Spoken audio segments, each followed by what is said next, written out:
दोस्तों, जिन लोगों को ये लगता था कि जम्मू कश्मीर के का उसका स्पेशल स्टेटस नहीं लिया जा सकता, उसको रिवोक नहीं किया जा सकता है या उसको खत्म नहीं किया जा सकता है, जिससे कि राजनीतिक दृष्टिकोण से देखें तो जो जम्मू कश्मीर की जो लोकल पार्टियां हुआ करती थी, जैसे पीडीपी या अभी भी हैं, फिलहाल में हम तो ये बोल रहे हैं हुआ करती थी, लेकिन बोलना ये भी सही है कि हुआ करती थी, क्योंकि उस टाइम को उनकी राजनीति की जो रोटियां थी ना, वो इसी पर चलती थी, धारा 370 के ऊपर। अरे भाई, मतलब तुम सारी सुविधाएं भारत की लो, हैं सारी योजनाएं भारत की लो, और तुम्हारा अलग संविधान हो, अलग झंडा हो, दोहरी नागरिकता हो, मतलब जम्मू कश्मीर की भी नागरिकता हो और इंडिया की भी नागरिकता हो, और यहाँ का बंदा जाके वहां पे ना तो कोई प्रॉपर्टी खरीद सकता है ना बेच सकता है। तो इस तरीके की तुम्हारी राजनीति चलती थी, इसी के ऊपर राजनीति चलती थी। और ये भी बोलते हुए आप तुम लोग पाए गए हो कि धारा 370 कभी हटाई नहीं जा सकती। तो तुम्हारे मुंह पे तो इस तरीके का तमाचा गल गया है, हमको तो बड़ा मजा आया है। इसी बीच हमें इरफान खान का एक डायलॉग याद आता है, तो पहले उसको चला, फिर उसके बाद हम वीडियो करते हैं स्टार्ट। क्या बात है सर, क्या बात है सर, क्या बात है सर, क्या बात है। तो देखो, सीधी सी बात यह है कि जब धारा 370 हटी थी 2019 में, अगस्त के महीने में, तब जो है इसके खिलाफ कई लोगों ने याचिकाएं दी थी कि 370 को बहाल करने की एक जो कोशिश थी ना, उसके पक्ष में कई लोगों ने याचिकाएं दी सुप्रीम कोर्ट में। तो वो याचिकाएं चली, और फाइनली आज का मूवमेंट ये आया है, खबर ये निकल के आई है कि सुप्रीम कोर्ट से ये जजमेंट आ चुका है कि जो धारा 370 सरकार के द्वारा हटाई गई थी वो एकदम सही थी, वो भारत के पक्ष में थी, वो राष्ट्र के हित में थी, उसमें किसी भी तरीके का बदलाव नहीं किया जा सकता है, उससे अराजकता फैल सकती है। ये फैसला हम अपनी तरफ से इसको सही बताते हैं, और इसको जो है फाइनली हम अपने जजमेंट के रूप में ये प्रस्ताव जो है सबके सामने पेश करते हैं। ये फैसला एकदम क्लियर था, एकदम सही था, एकदम निष्पक्ष था, इसमें कोई किसी तरीके की कोई गलती नहीं है। तो भाई, तो उन लोगों को तो इस तरीके का तमाचा लगा है ना, जो इनकी राजनीति रोटियां चलती थी ना, जैसे पीडीपी, तो इस तरीके का थप्पड़ लगा है ना चेहरे पे, थपाक। एक बार और चलाओ इरफान सर का वीडियो। क्या बात है सर, क्या बात है सर, क्या मजा नहीं आया? एक बार और चलाओ। क्या बात है सर, क्या बात है सर, क्या। एक बड़ा ही सुकून वाला समय था, वो टाइम था जब अगस्त के महीने में 2019 में, जब अमित शाह ने पूरे संसद में खड़े होकर जब ये लेक्चर दिया था एक पेपर लेके, तो ये किसी को पता नहीं था कि ये क्या बोलने जा रहे हैं। जब उन्होंने ये बोला कि हमारे प्रिय 133 करोड़ देशवासियों, हम आपको सूचित करना चाहते हैं कि जो है धारा 370 जम्मू कश्मीर से जो है फाइनली अंततः इसको खत्म किया जा रहा है, तो वो इतना सुकून वाला एक पल था ना। ओहो, इतना आनंदित, इतना मौज, मतलब इससे ज्यादा खुशी उस दिन थी नहीं। जिस तरीके से जब इनका बयान निकल के आता है, जब ये पूरी मीडिया में ये खबर फैलती है, एकदम अचानक से पूरा देश एकदम शॉक्ड हो जाता है, ये हुआ क्या। तो वो जो मजा था ना, वो एक बार इरफान सर का वीडियो। क्या बात है सर, क्या बात है सर, जी, क्या बात है, क्या बात है। तो जो है कुछ पाकिस्तान परस्त लोग ऐसे थे जो कि रहते थे भारत में, खाते थे भारत में, भारत के सरकार की योजनाओं का जो मजा लेते थे, वो कुछ नेता लोग थे, उन्होंने क्या किया कि सुप्रीम कोर्ट में जो है इसके खिलाफ याचिका दायर करनी शुरू कर दी। लाइन लग गई, बहुत बड़े बड़े नेता हुआ करते थे, कपिल सिब्बल, मनीष सिसोदिया, ऐसे कई लोग जो है याचिकाएं दायर देना स्टार्ट कर दिया। तो वो मामला जो है सुप्रीम कोर्ट में अभी तक चला, और फाइनली में खबर आ जाती है, और वो भी एक सुकून वाली खबर आती है जब सुप्रीम कोर्ट ने डायरेक्ट ये अपने बयान में बोलते हैं, अपने बयान उनका जो वो आता है ना जजमेंट, उन्होंने डायरेक्ट और एकदम क्लियर तरीके से ऐसा बोल दिया है कि जो भारत सरकार ने जो निर्णय लिया था धारा 370 हटाने का, वो एकदम राष्ट्र के हित में था और राष्ट्र के पक्ष में था, ये जनता के हित में था। इसमें जो है सुप्रीम कोर्ट या हाई कोर्ट किसी भी तरीके का हस्तक्षेप नहीं करती है। ये निर्णय एकदम सही है, एकदम स्पष्ट है।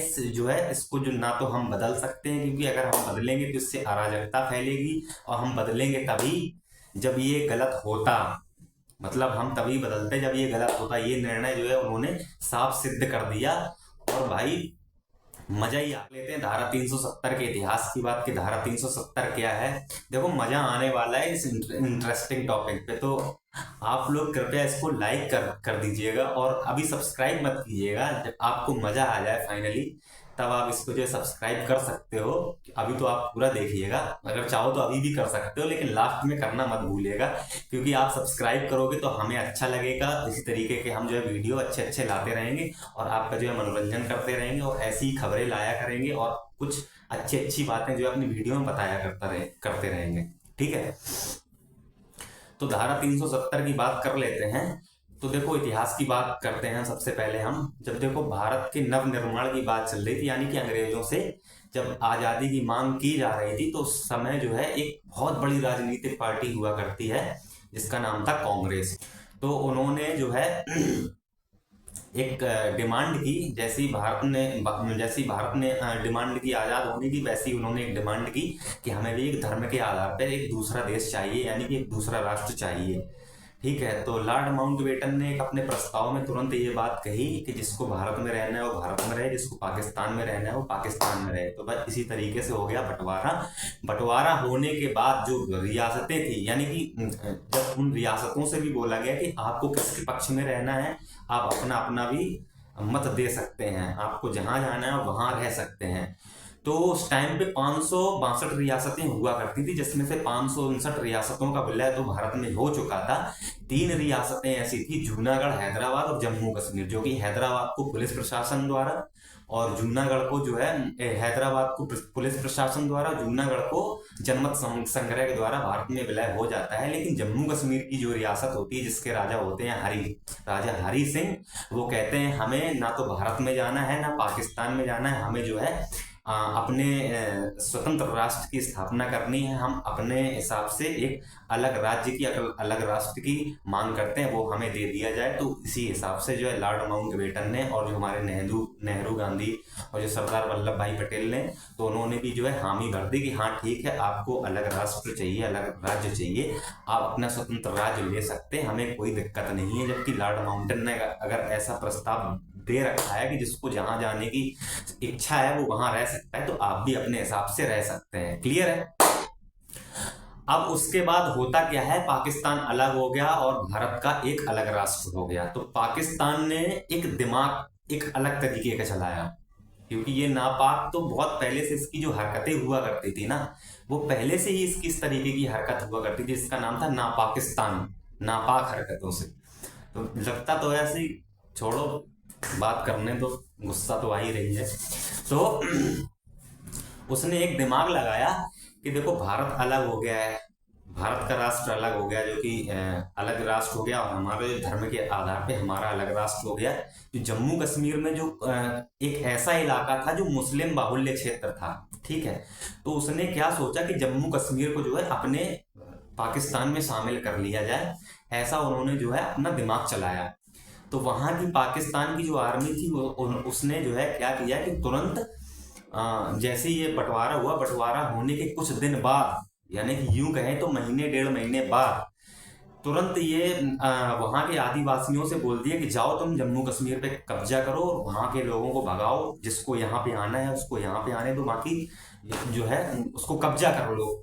तो वहां की जो है सेना के हिसाब से जो वहां के कबीले लोग, पता नहीं कबीले कबालियत ऐसी कुछ बोलते हैं, उन्होंने जो है आक्रमण करना शुरू कर दिया। जैसे ही ये खबर पड़ती है राजा हरि सिंह को, तो राजा हरि सिंह तो एकदम इस पागल हो जाते हैं, बौखला जाते हैं कि यार अब क्या करें, करे तो करें क्या। अब तो पाकिस्तान जो है भारत से अलग हो चुके हैं, हमारी एक अलग रियासत हो चुकी है, हमारा एक अलग राष्ट्र हो चुका है। इस तरीके से जो पाकिस्तान कब्जा करने आया है, अब इससे अच्छा है कि हम इस राष्ट्र में मिल जाएं, उससे अच्छा है कि हम भारत में विलय अपना कर लें। तो उन्होंने तत्काल प्रभाव से फौरन जो है अपने, उनके सलाहकार हुआ करते थे प्रधानमंत्री जो भी है, उनको जो है तुरंत दिल्ली भेजा। बोले, वो बोले तुम फटाफट दिल्ली जाओ और वहां पे नेहरू जी से बात करो कि इस तरीके की बात होगी, पाकिस्तान ने हम पे जो है आक्रमण कर दिया है और अब हम जो है आपके साथ मिलना चाहते हैं। ठीक है, पहुंचता है भाई, दिल्ली आता है। दिल्ली आने के बाद नेहरू जी से जैसे ही वो बोलता है कि सर पाकिस्तान ने तो हमारे ऊपर आक्रमण कर दिया है, अब हम जो है आपके साथ मिलना चाहते हैं। नेहरू जी की सबसे बड़ी गलती हम यही मानते हैं कि अब क्या करें, ये तो सबको ही पता है गलती की है, अब गलती की है तो की है, अब जिंदगी भर आप ही को लोग कोसते रहेंगे तो पक्का एकदम क्लियर है। ठीक है, तो उन्होंने क्या कहा नेहरू ने कि जब बंटवारा हो रहा था उस टाइम पे आपने क्यों नहीं सोचा कि हम भारत में मिल जाएं या पाकिस्तान, क्योंकि नेहरू पहले से ही सोचते थे कि जो है जो कश्मीर है ना वो पाकिस्तान का हिस्सा बन जाए। अब कुछ अलग तरीके की शब्द निकलेंगे फिर वो गलत हो जाएगा। तो यही है कि उन्होंने जो है ये बोल दिया कि जब भारत का जब विभाजन हो रहा था तब तुमने क्यों ये डिसाइड नहीं किया कि हमको यहाँ जाना है कि वहां जाना है, अब जो है तुम्हारे ऊपर जब आक्रमण हो रहा है तब तुम हमारे पास आए हो। तो सरदार सरदार वल्लभ भाई पटेल ने तुरंत उसको नेहरू जी को तुरंत समझाया कि सर देखो ऐसी ऐसी सिचुएशन है, अभी हाल फिलहाल में जो है इनको जो है भारत में विलय कर लेते हैं। ठीक है, वही ज्यादा सही होगा, क्योंकि पाकिस्तान जिस तरीके से अटैक कर रहा है उसकी मंशा क्लियर नहीं है, वो इस तरीके का ना पाकिस्तान है। जो जिन्ना के लोग हैं वो इस तरीके के लोग हैं। ठीक है, तो नेहरू जी ने जो है उनकी बात नहीं मानी और फिर जैसे तैसे बात मानी भी तो उन्होंने दो तीन शर्तें रख दी उनके सामने। राजा हरि सिंह के प्रधानमंत्री के सामने उन्होंने ये बोला कि देखो हम तीन शर्तें रखते हैं, आपको हम डिफेंस सिस्टम देंगे, अगर हम बिल सबसे पहले तो आपको हस्ताक्षर करने पड़ेंगे। तो उन्होंने बोल दिया ठीक है हम हस्ताक्षर कर देंगे, बिना सब कोई दिक्कत नहीं है, लेकिन अभी फिलहाल में जो है उनके आक्रमण से हमें बचना है और भारत में शामिल होना नहीं, तो वो पूरा कब्जा कर लेंगे, फिर कोई मतलब नहीं है, ना तो हमारी रियासत चलेगी ना आपकी रियासत चलेगी, फिर वो कब्जा कर लेगा।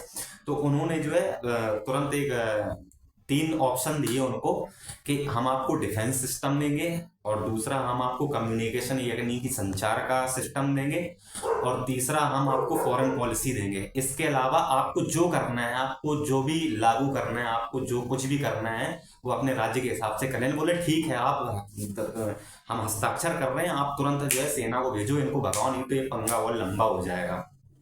ठीक है, तो जो है तुरंत पाकिस्तान जो हमारी आर्मी थी वो तुरंत जाती है और वहां से खदेड़ना स्टार्ट कर देती है। जैसी खदेड़ना स्टार्ट कर देती है तो धीमे धीमे धीमे धीमे धीमे धीमे लाइन ऑफ कंट्रोल तक पहुंच जाती है हमारी सेना ढकेलते हुए उन लोगों को। जो लाइन ऑफ कंट्रोल, जो आपने लाइन ऑफ कंट्रोल देखा होगा ना, लाइन ऑफ कंट्रोल के उस तरफ का जो पीओके है, फिर उसके बाद पाकिस्तान की जो पीओके है ना वो पाकिस्तान द्वारा कब्जा किया गया वो उसी टाइम की बात है। तो पाकिस्तान के जो हमारे भारतीय सेना के जो बड़े अधिकारी हुआ करते थे उस टाइम पे, जब इन्होंने खदेड़ना स्टार्ट किया था तो उन्होंने तुरंत नेहरू जी का फोन किया कि सर हमने जो है इनको खदेड़ के और यहाँ तक कर दिया है, आप कहो तो हम लाहौर पे भी कब्जा कर लेते हैं और पाकिस्तान पे भी कब्जा कर लेते हैं। तो सबसे बड़ी गलती बस यहीं पे याद आती है, यही सबसे बड़ा पॉइंट है कि काश काश काश ये ना हुआ होता। अब वो क्या ना हुआ होता कि नेहरू जी ने डायरेक्ट ये उनको बोल दिया, जो हमारी सेना के ऑफिसर्स थे उन्होंने तुरंत कहा कि देखो हम अहिंसावादी हैं, हम हिंसा पर बिल्कुल विश्वास नहीं रखते, हम गांधीवादी विचारधारा पर चलते हैं, हम जो है हिंसा नहीं करते हैं और ना करना चाहते हैं। बस उनको खदेड़ दिया, कोई बात नहीं आप वहीं पर रुक जाओ। जो कि आधे कश्मीर पे, जो कि जो पूरा कश्मीर पे तो उन्होंने मतलब घुस तो आए थे, लेकिन आधे कश्मीर तक वापस जा पाए, वहीं उनको रुकवा दिया नेहरू साहब ने। देखो यहाँ है पॉइंट वाली बात, जो जहां पे आधी जगह पे रोक दिया, बोले बस बस वहीं पे बैरिकेटिंग स्टार्ट कर दो, वहां से ना तो कोई इधर जाएगा ना कोई उधर, इधर से उधर होगा, तो वहीं से होगी लाइन ऑफ कंट्रोल और वही हो गया पीओके जहां तक उन्होंने खदेड़ा था। उसके बाद मतलब जम्मू कश्मीर का जो थोड़ा हिस्सा रह गया था वही हो गया पीओके। तो तुरंत जो है इन्होंने अपने, इनकी एक बहन हुआ करती विजय लक्ष्मी पंडित नेहरू जी की, उन्होंने जो है तुरंत उनको यूएनए भेज दिया। बोले हम यूएनओ से जो है बात करेंगे, वही जो है निपटाएंगे, इसको कोई दिक्कत नहीं, जहां तक आपने क्लियर कर दिया वहां तक ठीक है। तो जो है सबसे बड़ी गलती बस यही होती है। अब क्या बताएं, जो हो गया तो हो गया, क्या कर सकते हो। तो जो एनओ ने फिर यूएनओ में अपनी बात कही, तो यूएनओ का तुरंत जो है सिक्योरिटी काउंसिल से तुरंत एक लेक्चर आता है। वो बोलते हैं कि देखो, वो एक जो यूएनओ है ना, वो शांति के पक्ष की बात करती है हमेशा। मतलब जो हो गया वो हो गया, जो जहां पे है वो वहीं पे रहे। ठीक है, तो इसी तरीके से पीओके बन गया एक अलग, जो कि विवादित कश्मीर, जो कि हमारा ही हिस्सा है, अब वो कब्जा कर लिया है। ठीक है, उसी को बोलते हैं पीओके। और जो हमारा धारा 370 का जो इलाका जम्मू कश्मीर आता है, वो हो गया अपने भारत में विलय हो गया। तो इस तरीके की ये कहानी थी। और इस पे जो है फिर उसके बाद संविधान सभा का गठन होता है 26 नवंबर 1949 पे, जो भी ये बन के रेडी बनना स्टार्ट होता है। या शायद बन चुका हो, 26 नवंबर 1949 को बन चुका होता है, तैयार हो गया होता है। और 1950 में ये लागू होता है 26 जनवरी में। तो ये जब संविधान सभा की जब बैठक हो रही थी, तो उसी टाइम पे जो है कश्मीर के भी कुछ सांसदों को बुलाया गया, वहाँ के भी कुछ लोकल पार्टियों को बुलाया गया, जो वहाँ पे चुने गए लोग जो प्रतिनिधि थे उनको भी बुलाया गया। और जो है उनसे एक आर्टिकल दे दिया उनको, क्योंकि जवाहरलाल नेहरू ने उस टाइम पे इन लोगों को ये धारा 370 का आर्टिकल दिया है कि जिस टाइम पे संविधान सभा बन रही थी, उस टाइम पे ये कोई मुद्दा नहीं था। ना उस टाइम पे कश्मीर के ऊपर किसी ने आक्रमण किया था, ना कोई ये मुद्दा था। आक्रमण तब किया जब संविधान का कुछ पार्ट बन चुका था, तैयार हो चुका था, बन रहा था। उसी बीच में लास्ट में ये आते हैं, तो तुरंत जो है इनसे बोलते हैं कि तुम बस हमें जो है भारत में मिला लो, और बाकी जो होता रहेगा वो होता रहेगा। तो जो है संविधान सभा के हिसाब से इनको जो है एक धारा 370 का आर्टिकल दे दिया। बोले ठीक है, तुम जाओ, हम आपको डिफेंस और कम्युनिकेशन और ये फॉरेन पॉलिसी का दे रहे हैं। इसके अलावा मतलब ये जो तीन चीजें ना, ये भारत के हिसाब से चलेंगी। मतलब जो भी व्यक्ति होगा वो इसी के हिसाब से काम करेगा। जिसको फॉरेन मतलब कहीं जाना आना है, कोई अंतर्राष्ट्रीय उस पे जाना है, यात्रा पे जाना है, तो वो हमारे विदेश मंत्रालय एक्सटर्नल अफेयर से संपर्क करेगा, तभी ये वैलिड होगा।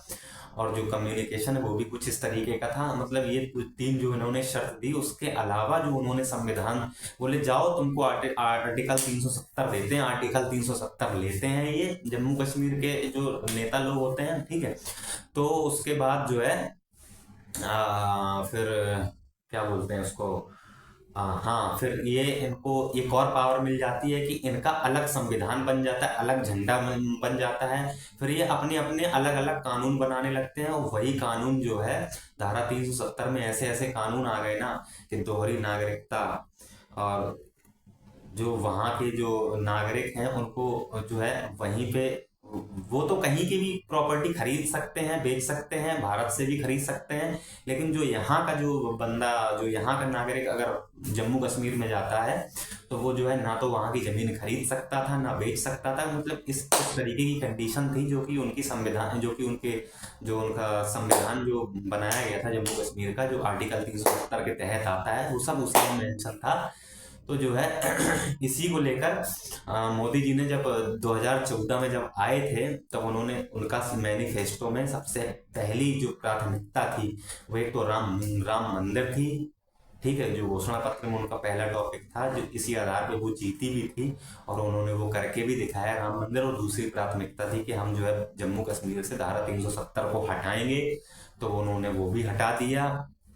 ठीक है, तीसरी प्राथमिकता थी 3 तलाक, जो है 3 तलाक को भी हटा दिया। और ऐसे कई सारे मुद्दे थे जो उन्होंने हटा दिए। और बाकी सर्जिकल स्ट्राइक देख लो आप, मतलब कई ऐसी चीजें थी जो उन्होंने करके दिखाए हैं। अब बस एक चीज और रह गया है दोस्तों, जिसका नाम है पीओके। बस एक बार पीओके भी हो जाए ना, तो कसम से बस बल्ले बल्ले हो जाएगी। और ये होना भी चाहिए। बाकी आपको अगर वीडियो अच्छा लगा है, बाकी इतना ही है मेरे पास, अब ज़्यादा नॉलेज तो मुझे है नहीं, जितना मुझे मिला उतना मैंने आपके साथ शेयर किया। बाकी अगर आपको अच्छा लगा हो, मस्त लगा हो, तो आप सब्सक्राइब कर लो और बेल आइकन को प्रेस कर लो। बाकी मिलते हैं अगले वीडियो में, तब तक के लिए नमस्कार, जय हिंद, वंदे मातरम।